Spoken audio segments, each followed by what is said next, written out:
Okay, so for my farming buddies, people that like old machinery, my wife got me this book for my birthday a couple days ago, and I found some really fascinating stuff. This was printed in 2000, so this book still might be available for anybody who may want to try and buy it on Amazon or something.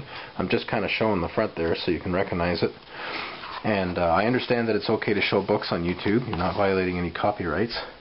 But it's got a lot of old tractors. I believe it covers, what is it, 1890 all the way to 1960 for tractors. It has most of the older ones that I'm not as familiar with. The ones that I'm more familiar with are from the 40s up till about the 70s. That's sort of my era that I'm familiar, mostly because they were available to me when I started getting interested in tractors.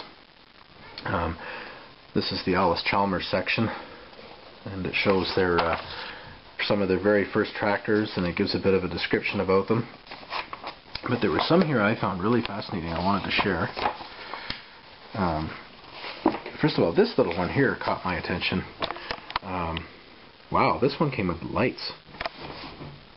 That was probably a pretty big deal back then. And if you read the description, I don't know if you can see it on camera, but it basically says that electric starting and electric lights were an available option for its tractors. However, it appears not appear that this option gained much favor amongst farmers, since no mention has been found in subsequent years. And this company is Avery, I believe is how you pronounce that name. Another one that caught my attention was this thing here. This is really neat. Bell Trail and Tractor Company out of Minnesota.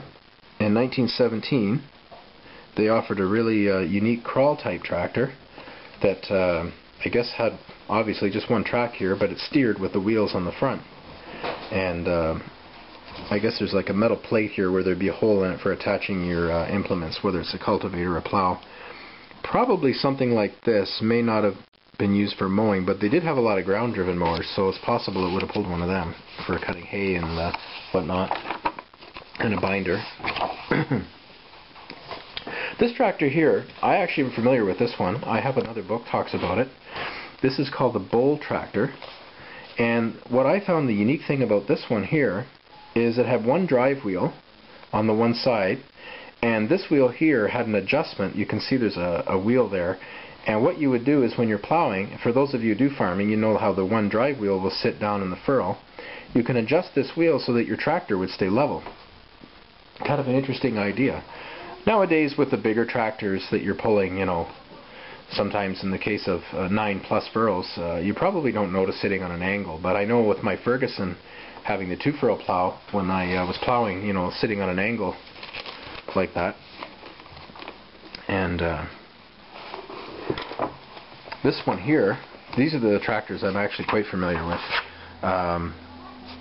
Massey Harris, that's one of my favorite tractor companies. They started off with Wallace. Actually, they bought Wallace out.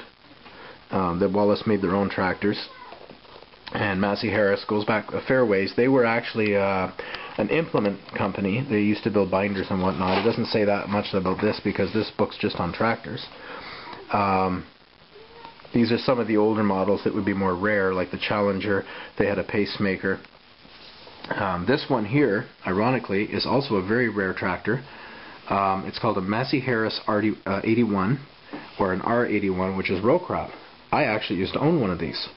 And the row crop version, which I didn't find out till after I'd sold my tractor to the wrecker, was actually a very rare tractor because most of these were purchased by the Royal Canadian Air Force for the war efforts, and they were used on the runways for taxiing airplanes. And that's where most of them went. And mine actually had a mechanical lift arm on the back as well, that you would have a little lever by your foot, and you would hit it and it would raise up the lift arms, and then hit it again, it would lower them when the PTO is engaged. And I've never seen another one that does that. I've never actually, I think I've seen one other 81. A very similar tractor to the 81 though will be the, where is it here, a 20. They're almost identical. They just rebadged it with a number. And I've seen a couple of them in my time. They only ran these, I think, for 2 years, 1946 to 48. And in this lineup of tractors from that era, they would have had some bigger models, the 101 Senior and the 101 Junior. And they had a 102, which I don't think they talked about, which was running on distillate. Here's the 203 distillate, but they also had a 102, another one of my books. I have another one on just Massey Harris tractors. And they had lots of variations in those days too, for specific jobs and whatnot. This is a very popular Massey Harris tractor, the Pony. They built quite a few of these. They're not uncommon to find these ones.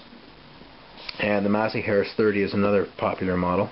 As we get into the more newer ones, like the 22, which is, again, virtually the same as the 20 and the 81, except it has a bigger engine on it, the Continental 140 cubic inch. The one I had 126 cubic inch. And the 33 had a built-in frame for the engine. The 33, the 44, and I believe the 55 all did that. Yes, I believe the 55 did as well. But the 22 was an engine built on frame. And the 44 was actually its most popular tractor. They had a lot of variations of the 44, from your standard tread to the row crop, tricycle, LP, liquid propane version tractors, and orchard tractors, which was designed with special sheet metal on it for going through the apple trees and whatnot. So this one here, this was like the goofiest looking thing I've ever seen. This tractor has one great big drive wheel on it. This thing actually weighs like, where is it? 4,500 pounds. And the engine sits inside of it. It's a 4-cylinder engine. And I have no idea how you would steer this thing, but I guess there's a small guide wheel. Sorry, I was kind of getting out of focus there. A small guide wheel on the back. And it looks like it might have a pulley here too for running the threshing machine and a saw or whatever. So that's a rather interesting model. And this also caught my attention. I think I've seen this on a YouTube video. Somebody was plowing with a Jeep. Jeep actually offered a special model, Willys, Jeep that is, not the AMC or Dodge, specifically for farm use.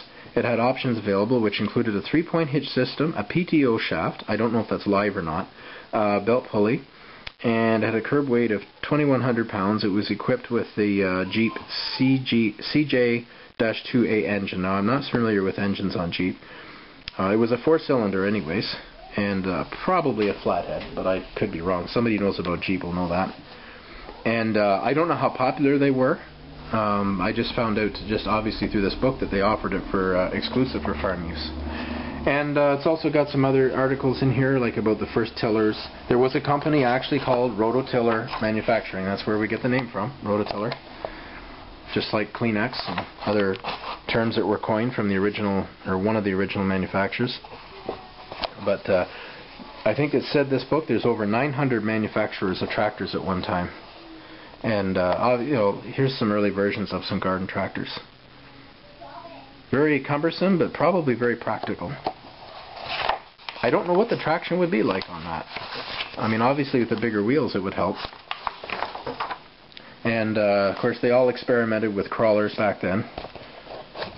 It was an age where everybody was trying different ideas, and it looks like they sell some other books too. You might be able to find these. I'm just showing you here in case you're looking for some. People that like older antiques. So I'm just sharing that book. Yeah, over 900 companies. And out of that, what's left today? Maybe a handful of American. I mean, here's the bigger names that we're all familiar with. John Deere, Allis-Chalmers, which now is AGCO. Caterpillar, I think they're still in their own. J.I. Case and International, of course, merged. Hartpar's long gone. Massey Harris now being Massey Ferguson. Oliver, that got bought out by Minneapolis Molding, and I believe, who are they with now? I think Minneapolis got bought out by AGCO, but I'm not sure on that. So, interesting. So, just sharing that with you. So I hope you enjoyed that. Thanks.